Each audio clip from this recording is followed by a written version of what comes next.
Gotcha. Good evening, everybody. Welcome to Cornerstone Home Inspection Education Center. Tonight we have Precise LLC Mold Remediation Construction Services are going to talk to us about mold and mold removal. I have Elias from that company, and I'm going to turn it over to him. He can introduce himself and tell you a little bit about himself, and we'll go on. If anybody has any questions, just break in. Hey, everybody. Hope you guys are doing well.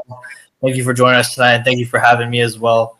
I'm more than happy to kind of go over some kind of things to look for in the realm of like home inspecting and how you guys can explain whenever you encounter mold, how to identify it properly, what to tell your clients, and answer any questions that you guys may have.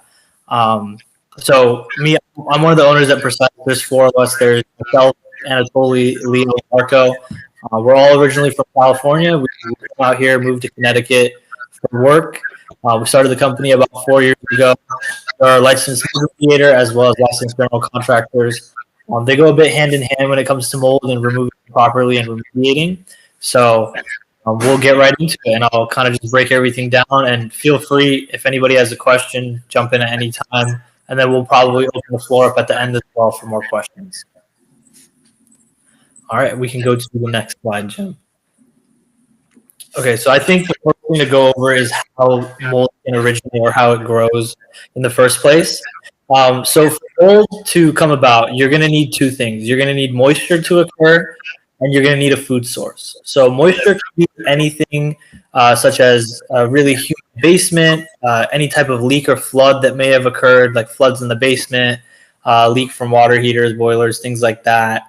Anywhere in the house in terms of pipes bursting, and then in the attics if you have a leaking roof or chimney, things of that nature. So that's where the moisture comes in. And then for mold to grow, it has to be a food source. So anything honestly inside of a home can pretty much be a food source. You got sheetrock, drywall can grow in grout between tiles, things like that. Furniture, studs, insulation. So a lot of things that are within the home in terms of how it's built, as well as just regular furniture and things inside the home, mold can grow on all of it.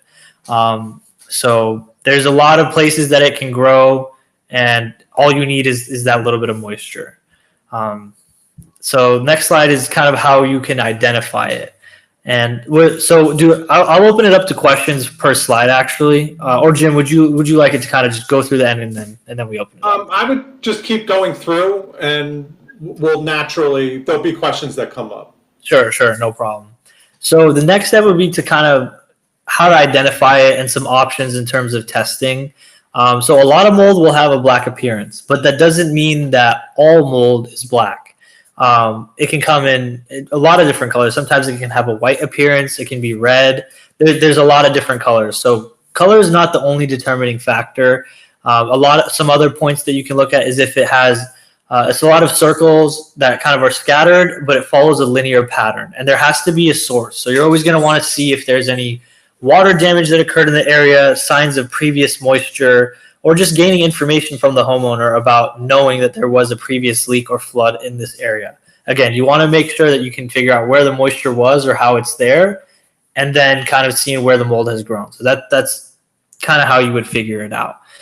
Sometimes it will have a fuzzy appearance as well. And that usually happens more in basements versus anywhere else, but it can happen anywhere. And then for testing options, so you can never tell the strain of mold by its appearance. Some people say that they can. Research shows that it's not very accurate, and you can't really do that. But testing will always tell you if you do correct testing. So there's a few options that you have for testing. You have air sampling, which we believe is the best one to do. We like all of them, but we believe air sampling is the best because it shows what is in the air, and what's in the air is what homeowners and humans will breathe in, and that's what affects them the most. A different type of sample is a swab. You can actually go ahead and swab it, send it into a lab. The one negative with swabs is it cannot tell between alive and dead sometimes. So that's why we stray away from it, but certain clients will ask for it. There's another test that I think is really great. but your client will have to be willing to kind of cut an area out. So you can actually take a piece of sheetrock or whatever the mold is grown on and send it to a lab. They'll test the actual physical piece that is infected with mold. And there are other tests that we don't really engage in. Those are the three that we kind of do a lot. There's also tape tests as well that we think are really good. You would tape it to the wall. It'll take what's on that surface and they can sample that. So we recommend that testing is never done if you're a remediator as well. You should keep the two separate, or you should have a third party. So we take samples and we send it to a third party, and they read all the results. So when you do your air sampling, is there a uniform? You have to take an outside sample, controlled sample. Do you stay away from basements and attics, or are you just sort of doing a full inspection first and then you determine where, or do the clients sort of say, hey, I want it in the living room, I want you to test it in the bedroom? So we do a full inspection first, and we determine the areas that require the need for testing, and then we always open it up to the client in terms of, are there areas that you specifically have concern and that we haven't identified for our testing areas that you would like us to add? Also, industry standard calls for an outdoor sample. It's kind of like a control. It shows what's around the home. So those are also required. Would you stay away from basements and attics? Because aren't those normally higher humidity areas? They are higher humidity areas. I wouldn't necessarily stay away from it because that could be an area of concern from the homeowner. And also that could be where the mold is located. Okay. So I don't think that there's a rule of thumb you can ever follow for testing in terms of, okay, we're going to do this room, that room, and your upstairs and downstairs for every single home, right? I think every home is different. You kind of have to determine it in terms of what's the history of this home, getting some information about, okay, there was a recent leak in here. We should probably test this room. I had a dehumidifier down here because it was very humid before. I'm wondering if there are spores in the air from previous issues. Testing that area. You always want to do a control. You always want to do outside to test kind of what's around the home. That doesn't dictate a failing test for indoors. It just gives you an idea.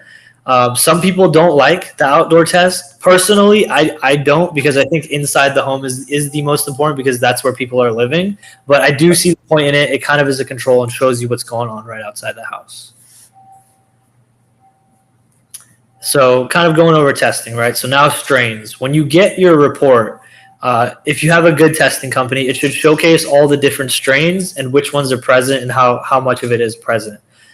So a few strains that we always look for are Cotomium and Stachybotrys. So these are what are the actual black molds. These are the most harmful molds, these two specific strains. If these two strains are present at all, it's a red flag within the industry and it requires immediate remediation. If you have Aspergillus and Penicillium, those two sometimes are grouped together. If those are above 400 spores per cubic meter, that's also a red flag and requires immediate remediation. Then the third and final thing would be all of the spores combined together. If they are other than Cotomium, Stachybotrys, Aspergillus, Penicillium, you don't want to see more than 1,000 spores per cubic meter. That's when the fungal ecology within a home is a little bit high, and certain people can start to feel the effects. So those are the three things that you want to look out for on a test. And if any of those three things happen, it requires remediation. So it's not that all three have to happen. It's any one of them. So again, just to recap, any presence of Stachybotrys or Cotomium, fail. Over 400 spores per cubic meter for Aspergillus or Penicillium is a fail. And then if none of those strains are present, or even if they are present, if you combine everything, you do not want to be above 1,000 spores per cubic meter.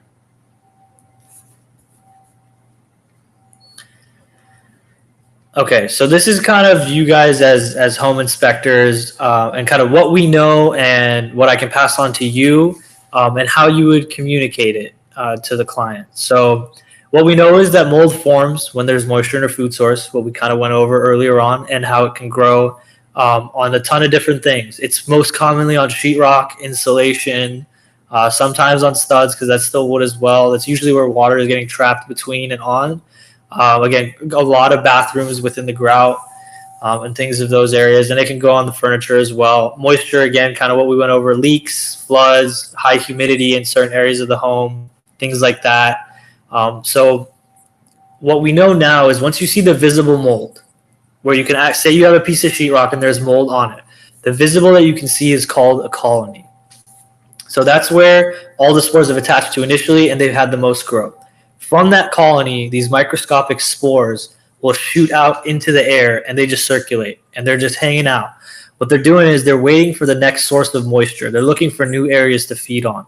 So the next time you have a leak in a different area, or if, God forbid, somebody's roof, tree branch falls, and there's a bunch of water coming through, those spores that were produced from the initial area of mold have been hanging out, and you can't see them with the naked eye, and they attach to the next area as soon as the moisture hits. If there's no moisture, they just circulate within the air, and that's what people breathe in, and that's what harms them.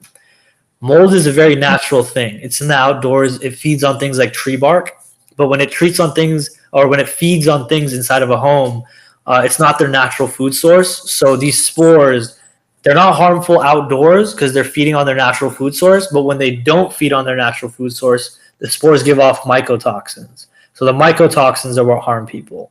And that's why mold indoors is very bad compared to outdoors. And then what a lot of people will do is the colony, which is the visible that we went over. They'll simply try to wipe that away. A lot of people will use bleach. Bleach is one of the worst things that you can use. It's 90% water. It's a liquid. How did mold come about in the first place? Moisture, liquid. So giving it more moisture and liquid is continuing to allow it to grow.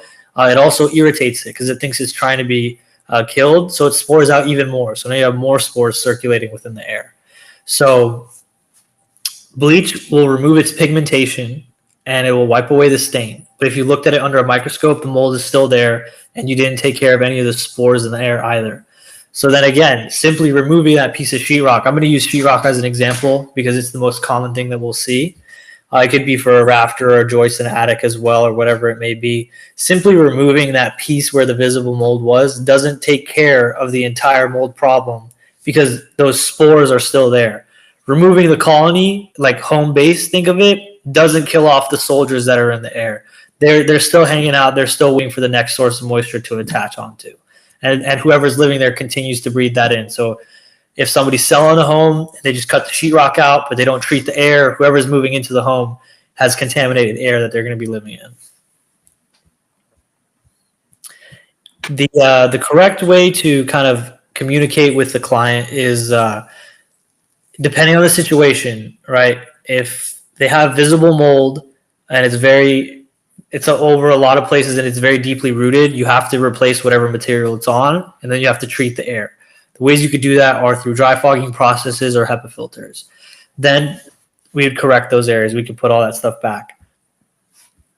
And then, you would just have to notify them to get proper remediation. Simple removal of the colony is not proper remediation, kind of for the spores in the air that we just went over. So a lot of the things that we run into as home inspectors, most of the home inspectors I know, and maybe Stan can elaborate too, is we know where mold is, and for the purposes of reporting, everything seems to be, that kind of, language. Is there anything that we can look at to sort of differentiate on what is a more just surface type or more of a serious problem throughout the home as we're walking through the home? Yeah, so there's a few things that you can do. So all mold is a problem. You can never just wipe away mold because of the spores that are now in the air. And again, under a microscope, you would still see that colony. It's just removing the stain. And again, if you took a bucket of water and put it in that same exact area, the colony would come back very quickly because it's still there. It's just the stain was removed. Feeding new moisture allows the stain to come back through. Ways to determine how serious it is. Of course, visually, the worse it looks visually, the worse it is. That's number one. Number two is having a test done and being able to tell what strains it is. So some strains are worse than others. All strains are bad when they get over 1,000 spores per cubic meter. That's where the test comes in. That's where you can get some more information. If we're talking just visible and just you guys in there, the space where the mold is covering, how large of a space is definitely one thing. Two, if you're starting to see whatever material it's on kind of lose its integrity, sometimes you can see a piece of drywall and you can like push on it with your finger and it will be spongy. It can fall apart or crumble a little bit. So those are some things to look for in terms of damage that you can see with your eye. But the best thing to always do is to get a test done if there's concern in terms of how dangerous it is. But that doesn't necessarily mean that you have to do that for knowing if you need or you don't need remediation.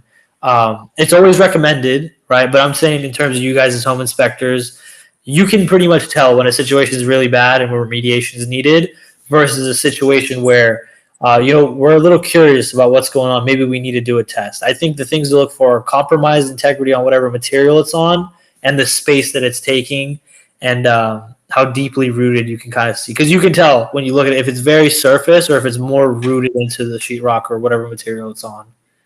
Gotcha. Thank you. Yeah. I moved it up.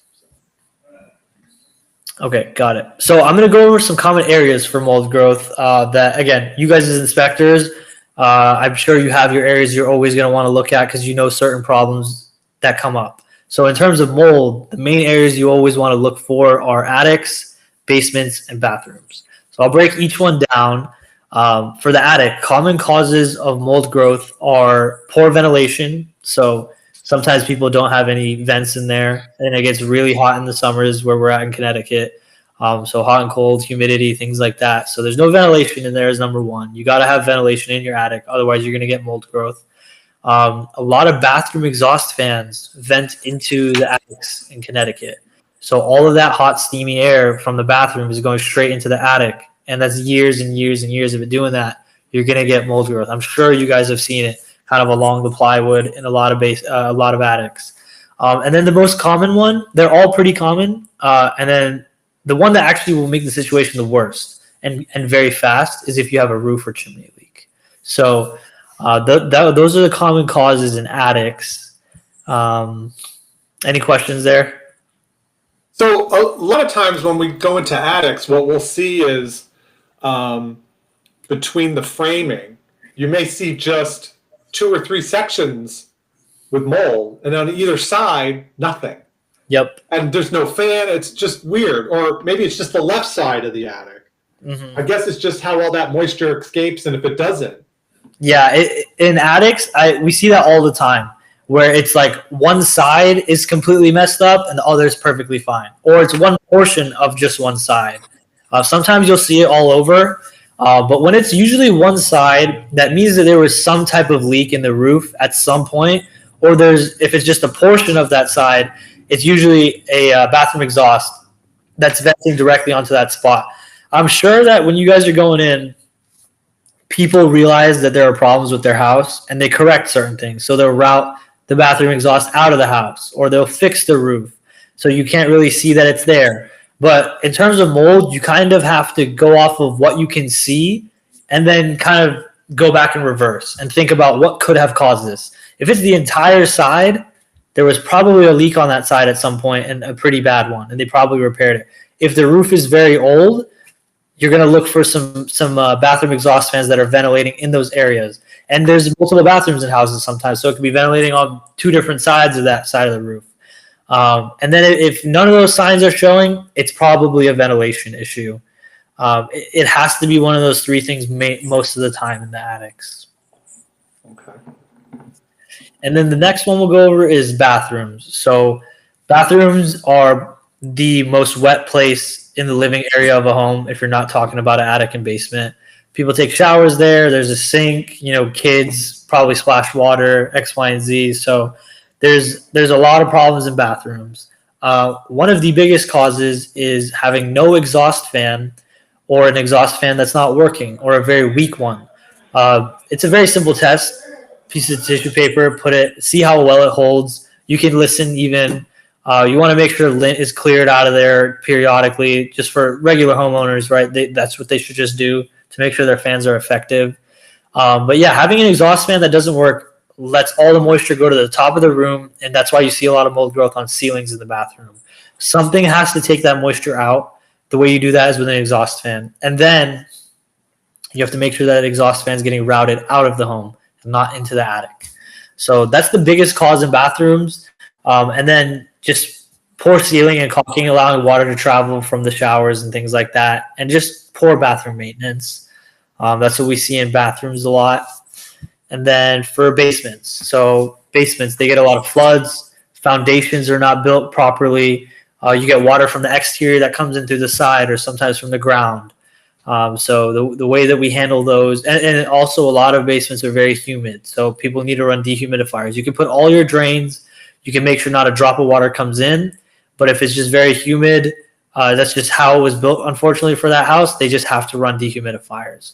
So fixing bathroom problems are going to be just having exhaust fans that work, making sure the tubs are sealed properly, water is not escaping, and just bathroom maintenance. For basements, if you have active water coming in, installing sump pumps, channel drains, French drains, things like that. Also, in the exterior, if the backyard is sloping towards the foundation of the home, a lot of that water kind of comes in. So grading the backyard, that's a big project sometimes. But you have to make sure the water is not coming towards your house, but rather away. Gutters will go ahead and sometimes be just kind of stop right where at the bottom, but not routed away. So having that extension to the gutter or getting new gutters and having that water lead to a different path and away from the home. But yeah, some type of drainage, making sure the landscape is favorable to your home, always looking at gutters to see if that water is coming through. And then in bathrooms, just making sure you have a fan that works, proper sealing, attics, getting ventilation in there, routing out those exhaust fans, and then making sure there's no leaks in the roof and chimney. That's kind of how I went over in terms of resolving the issues. So lastly, kind of what can our company do to help? So like I mentioned at the start, we are a licensed mold remediator and then licensed general contractor. There is no license required for the state of Connecticut, unfortunately, which means a lot of people can kind of just say that they're a remediator. I think they are going to pass some of those laws pretty closely to the next few probably years. But we're licensed for the state of New York, so we're a licensed company. And then we've kind of realized that with mold growth, there's a lot of construction that's involved with restoration work. So we also have a general contracting license. We kind of like to consider ourselves a one-stop shop for all mold problems. So if you have mold present, what we're going to do is we're going to assess the situation and determine how much of the surface materials have to be cut out, or if at all, right? And if they have to be cut out, we're going to go ahead and remove it. And then we're going to go ahead and do our dry fogging process. So dry fogging, it's a patented process. We license the right from our parent company. They're based in Utah, been around for about 20 years. We have the rights for the state of Connecticut to use their equipment. What it does is it kills all molds, all pathogens, and most viruses on any surface as well as in the air. Think of it as like a cloud, like moving through an entire home. The fog is very, very thick to the point where you can't even see your hand in front of your face. It's EPA approved. It's non-toxic. It won't damage anything. And we just run this fog from room to room in the entirety of the home because we know that spores travel, and we kill all the mold. Second stage, we lay down a preventative. On a microscopic level, it's like a bed of nails, and it attracts mold and these spores so that they get punctured on contact whenever they touch the preventative. And it's a silane-based antimicrobial. Both stages are EPA-approved solutions. They're non-toxic. They won't harm anything. And then once we're done, we go ahead and take that post-air sample. We send it off to a third-party lab. They give us results. They tell us exactly kind of what's still there. And if for any reason there's a failing test, we go ahead and retreat that client's home for free until there's a passing test. It very rarely happens. Excuse me. Sometimes some homes are just really bad. They require 2 treatments, but there's no extra charge for that. And then we wrap everything up in a 1-year warranty. Anything that was removed, we have our labor guys, our construction guys go in there, put it all back, make it look like nothing ever happened in there, and just got rid of the mold.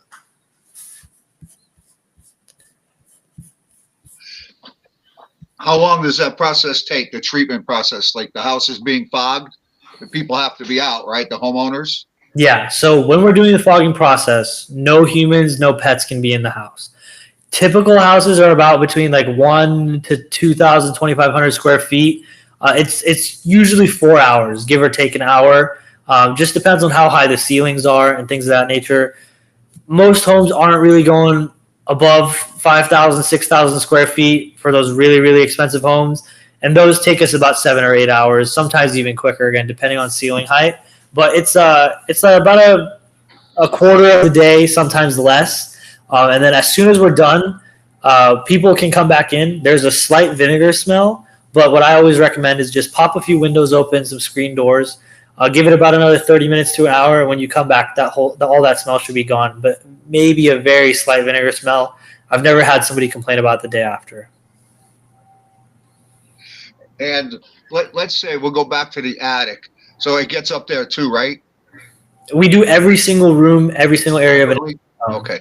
Mm-hmm. So that stain, that mold colored or the dark color stain that may be on the attic, the sheathing of the roof, does that stay? Does that get cleaned up? Does the fog like sanitize that, or is it still going to be black or discolored? So the fog will kill all that mold, but the discoloration and the staining is still there. That's when we have but we also have the stain remover called Dot. Some companies will just use some over-the-counter sprays at Home Depot or mold bleach. Those are a lot harmful chemicals. Also, it'll give kind of a dead appearance to whatever surface you're putting on. It can damage it a lot more likely. Dot, we have a partnership with it. One of our owners, Marco, had a partnership with that company.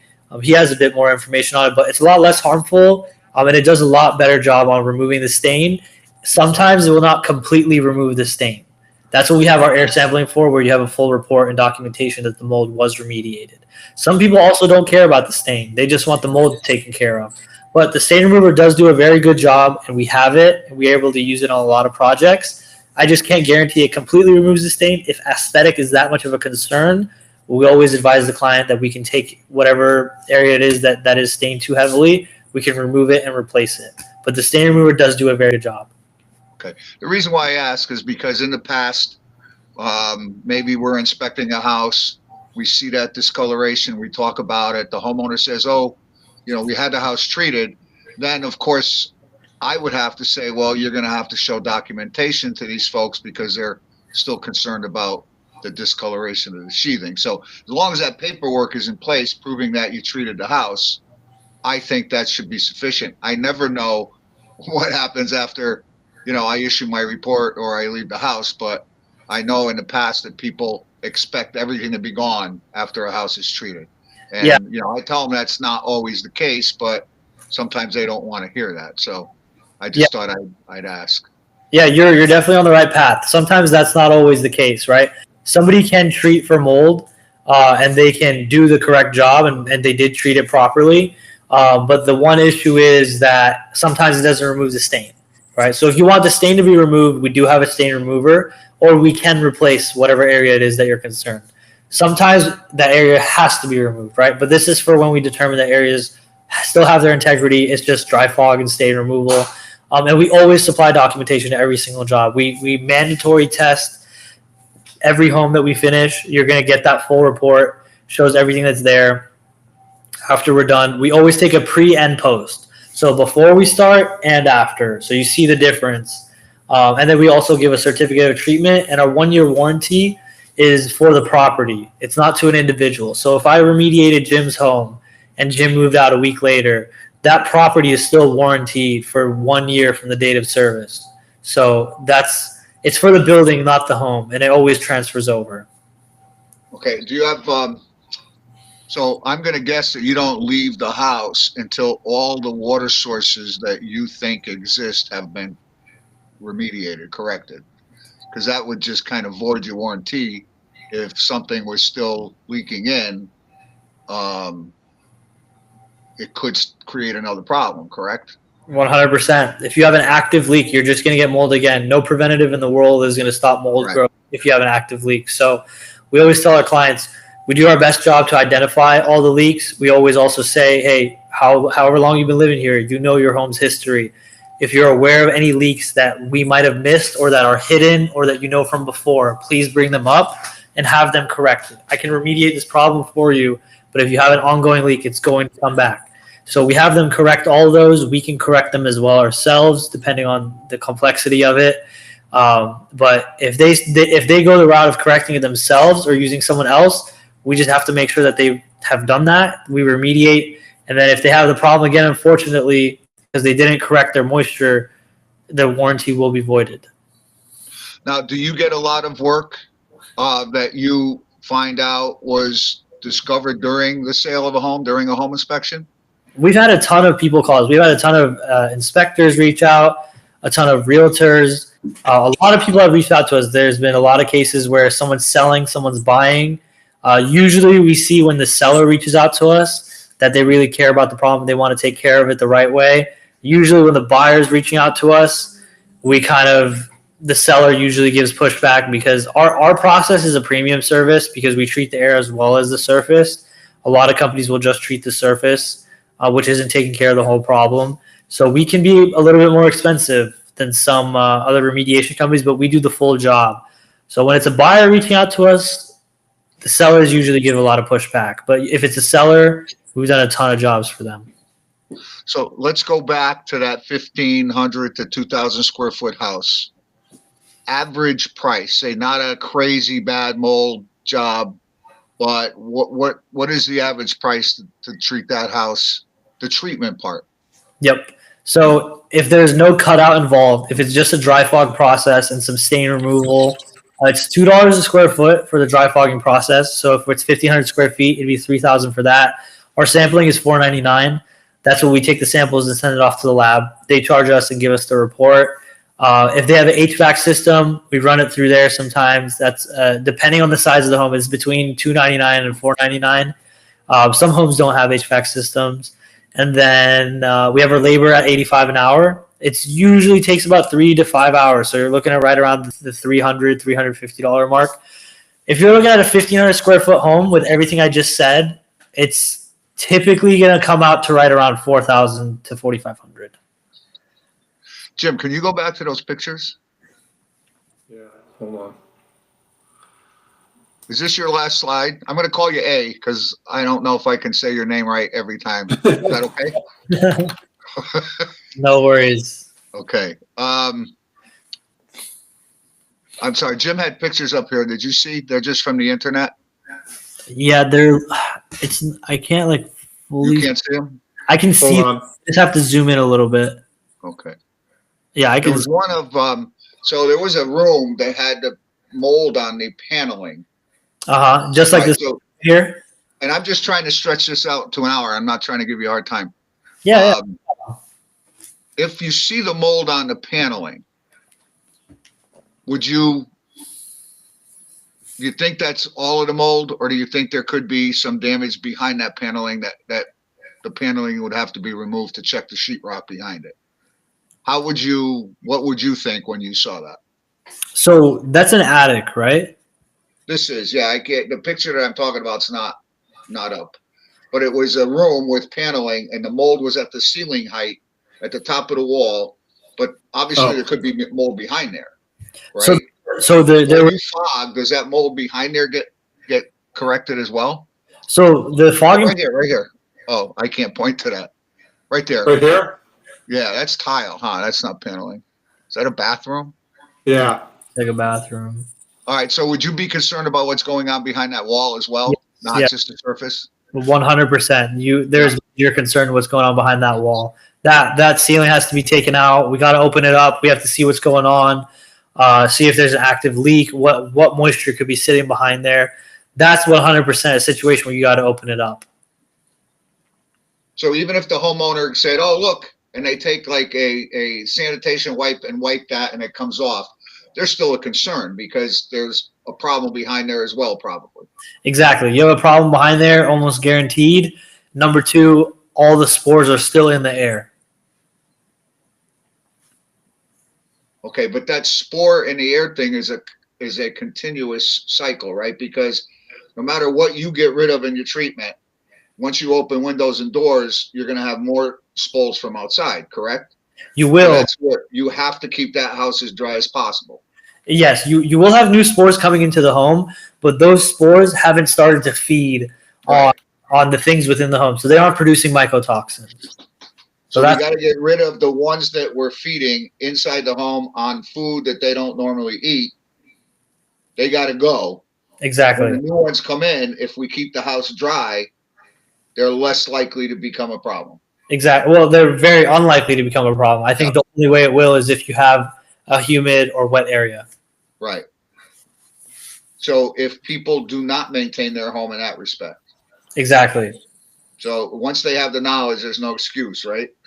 Yeah. Once you know, I mean, if you don't want mold in your house, it's very easy to make sure it doesn't happen. Sometimes people will run into unfortunate situations. A pipe might burst, between the walls. If you take care of it very quickly, right? I won't tell you won't have a mold problem, but the severity will definitely be less. So the quicker you take care of these things, the more maintenance you do, the more on top of these things you are, the less severe your problem will be, and the more likelihood that you avoid it completely. You see the picture I have up there now in the basement to the right? Let me get my, hold on. Yep. This right here. Yep. So I run into this, I wouldn't say a lot, but I've seen this where everything else is clean. And this is all, do you just cut this out at this point? That is very deeply rooted. We would just cut that out. We would cut that out, and then we would dry fog again for the spores that are in the air. Okay. So the dry fog would clean anything on that wood, the framing as well, would take care of that? Or Yeah. would you wipe it down? It's a preference thing, right? I could leave that stain there and not use any stain remover if you don't want to pay for it.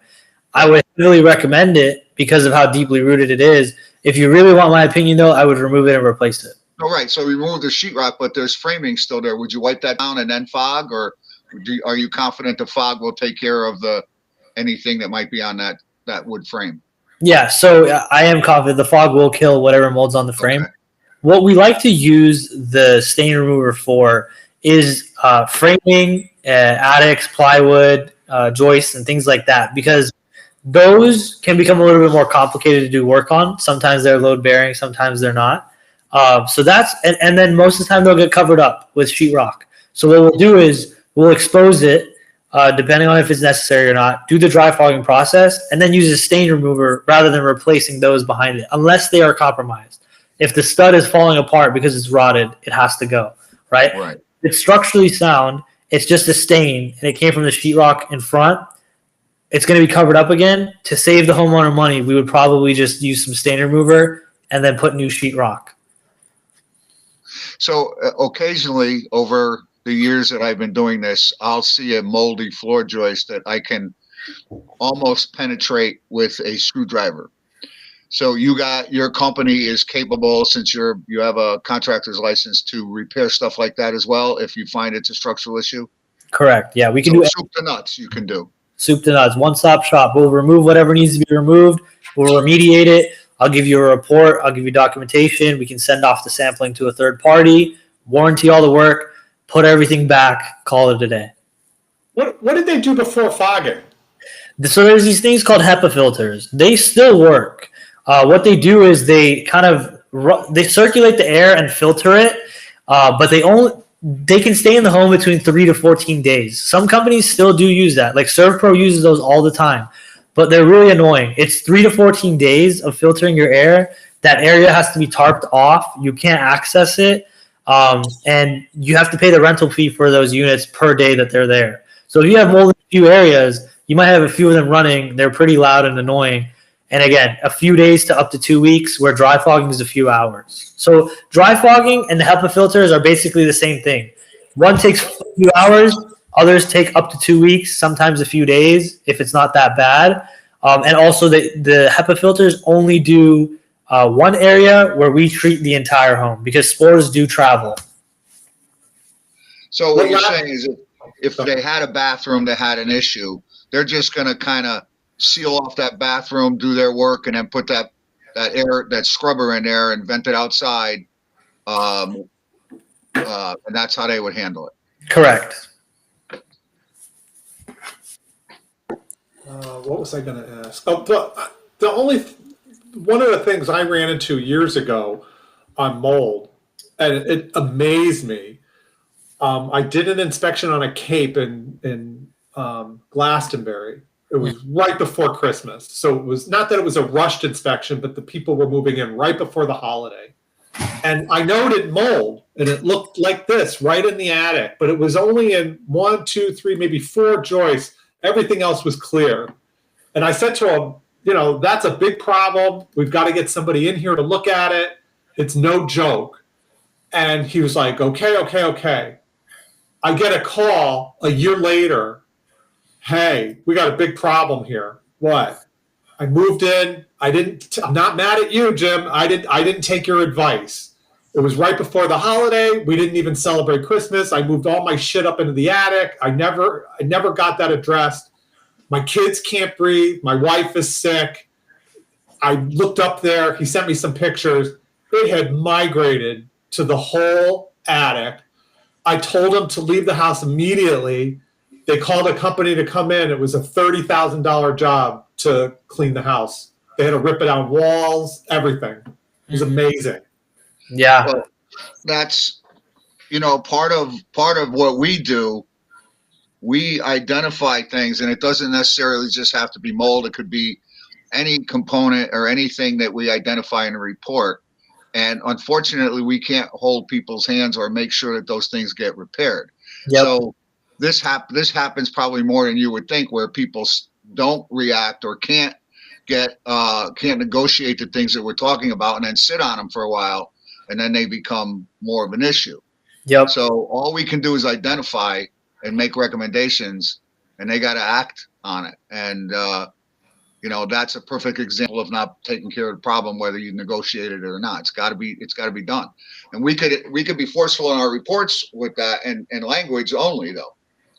You're not going to call back a month later and go, hey, did you take care of that? Right. I could tell you in my own report, because mold is a very difficult thing for a home inspector. Not to find it. I'm assuming we all do good jobs at that, hopefully. But there's mold in my house right now. I'm breathing it in right now. So most of the home inspections that I do are nothing visual, but I put that there was no mold inspection, no mold testing, no formal mold report. Any mold mentioned in the home inspection report should be identified by a professional mold remediator. So unless you're going to be testing and doing the air samples and doing a formal mold, for a home inspector, it's sort of like, yeah, I found it. You better go get somebody to look at it because it's really outside my scope. Mm-hmm. And if we don't find anything in what we call a clean house, I have terminology in my report that clearly expresses that no mold testing or sampling or inspection was even done. Because 6 months later, there could have been a leak, and you come back and it's all mold. Why didn't you find it? Yeah. Yeah.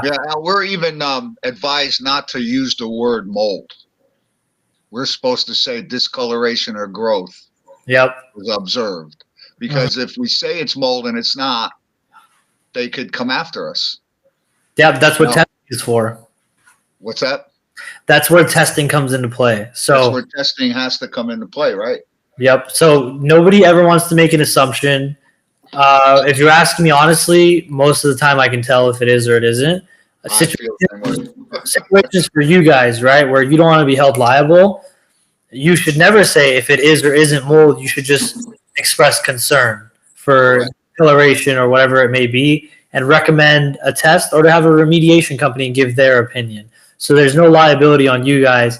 And again, all of our company information is there. I'm also going to send out an email to all of you after this, so you have my info. Whenever you have any concern, confusion, or even questions, you can give me a call. You can FaceTime, send a picture. If you're on site, whatever it is, and I'm more than happy to help. I'm more than happy to get out there. We can do day of inspections sometimes. If not day of, usually within the week. And our services, our remediation, we always like to get done within 1 to 2 weeks of meeting the client, because it is a health problem. So we're very quick about it, regardless of how busy we are. We even work weekends. So I would say for you guys, don't say there is or isn't mold. Express concern and recommend either a test to be done or for a remediation company to give their opinion. we're going to put all your information on our site under useful links, so people will just be able to click on your logo and it'll pull up your website. So all your information I'll direct it right to the contact us page. So that'll be put up by the end of the day tomorrow. And you cover the whole state of Connecticut? Everywhere. You let me. You guys got a job, we'll be there. You guys have questions, I'll answer the phone. Any inquiries, let me know. I'm more than happy to help. Mold's a dangerous thing. It affects people different ways. And, I've seen some really bad cases. I've seen some cases where there's just been concern and they want to take care of it. But we know the effects. We know how harmful it can be. We know how much it can damage your property. Nobody wants that to happen. So we try to get out there, give our honest opinion. We never do Band-Aid work. We take care of the problem top to bottom. We are a little bit more expensive, but you kind of do get what you pay for within this industry. You can pay somebody $1,000, $1,500 to remove a stain for you, or you can pay us a few thousand more and we'll take care of the whole problem, sanitize the air, the surfaces, and get the home in proper condition and make sure that people can live in there. If we were to find something small, say in somebody's bathroom, most people would consider general housekeeping, without identifying it with the test as mold. Do you think you should still look at that, or is there something they can use, like an over-the-counter, tile cleaner or whatever, that they would be able to take care of that? The problem is you don't know what strain it is. Again, if there's any amount of Stachybotrys trichotomium, it's a red flag for remediation. So over-the-counter sprays that say that they kill mold, they don't kill mold. No over-the-counter spray does. They remove stains only. So that is the problem with mold. You don't know what strain it is and how harmful it can be. And number two, you don't know how long it's been there and how many spores have been produced. It's a very tricky topic. It's a very tricky subject. That's why you do everything in your power to avoid it from coming into your home in the first place. Because again, it's an invisible enemy. So it's hard to tell sometimes. Sometimes people don't even want to pay for testing. But usually when there's the smaller concerns, I really recommend testing. If they're not going to do anything, or they're trying to blow it off, I really try to tell them, hey, you should probably test just to make sure that you have a normal fungal ecology here and it's not a really bad situation, because you never know. It could be a very... Did you go over your fees for testing in air? $4.99. And that's for 3 samples, 4 samples, or just blanket? It's for 3 samples. Every sample above that is an additional $150. Okay. That includes the baseline outside? Yes. Okay. So 1 base outside and then 3 samples in the home. Gotcha. So 4 total. Does anybody have any questions? Nobody. Well, I hope I answered all your questions, guys. Yeah, I think we're good tonight. Stan, do you have anything else? No, I don't. I think lastly, the biggest thing I've come across with this is if you ask 10 real estate agents, 10 lawyers, 10 dentists, how do you get rid of mold in a bathroom? 10 out of 10 will tell you bleach. Everybody says bleach. Everyone says bleach. And before you ended it, I was going to bring that up and say, the last thing, if there's nothing else you take away from this, take away to not use bleach. Bleach is the worst thing that you can use, okay? Don't ever recommend it. If somebody tells you that they're using it or they have used it, tell them to stop. It's awful. It's the worst, absolute worst thing you can do. Well, we're going to wrap tonight. Thank you very much. Your information will be on our website by the end of the day tomorrow. And we'd like to thank you for your time. This was very, very informative. Yeah, no, I'm happy to be here. Thank you so much for having us. We really appreciate it. I'm hoping I can help you guys out. Again, the number on here is our company line. Okay, Jim, I'm also going to give you my direct information. Any of you ever need me, my name is Elias. Our company is Precise again. Mold remediators, general contractors. We also do remodels. So I know this was informative for purposes of mold, but if you have clients that want to do aesthetic things in terms of remodels, new home builds, kitchens, bathrooms, anything like that, decks, we do all that stuff. We have really highly skilled laborers and foremen. So we do mold. We're going to take care of everything in that aspect. We also do drains and things to take away moisture, aesthetic things as well, remodels. So we can be of service for a few different types of reasons, and I'll give you my direct contact as well, Jim. But thank you guys for taking the time and listening to me, and I hope I answered all the questions. If you have any others, Jim will pass my number out. We'll also be online. Contact us at any time. Perfect. All right, Thank you man. so much. Thank you. Appreciate it. Of course. All right. Good.